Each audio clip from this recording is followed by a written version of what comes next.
Concrete ചെയ്ത് നവീകരിച്ച കൂർക്കഞ്ചേരി-കുറുപ്പം road വ്യാപാരികൾക്കും കാൽനടയാത്രക്കാർക്കും ദുരിതമായി മാറുന്നു.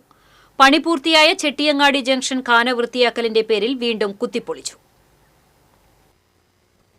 തൃശൂർ കോർപ്പറേഷൻ 10 കോടി രൂപ ചെലവഴിച്ച് കോൺക്രീറ്റ് ചെയ്ത് നവീകരിക്കുന്ന കൂർക്കഞ്ചേരി-കുറുപ്പം റോഡിന്റെ കോൺക്രീറ്റ് പണികൾ പൂർത്തിയായെങ്കിലും നവീകരിച്ച റോഡിന് കാന നിർമ്മിക്കാത്തത് പ്രദേശത്തെ വ്യാപാരികളെയും കാൽനടയാത്രികരെയും ദുരിതത്തിലാക്കി.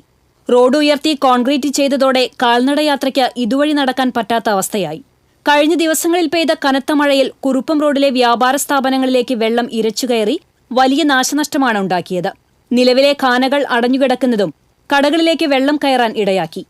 നിലവിൽ വ്യാപാരികൾ തന്നെ കടകളിലേക്ക് വെള്ളം കയറാതിരിക്കാൻ മണ്ണിട്ട് ഉയർത്തുകയാണ്.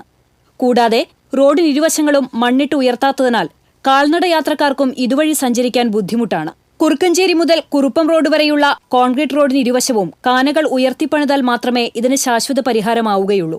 കാന നിർമ്മാണത്തിനുള്ള ടെൻഡർ നടപടികൾ ഇനിയും ആരംഭിച്ചിട്ടില്ലാത്തതിനാൽ ശാശ്വതമായ പരിഹാരം ഇനിയും അകലെയാണ്.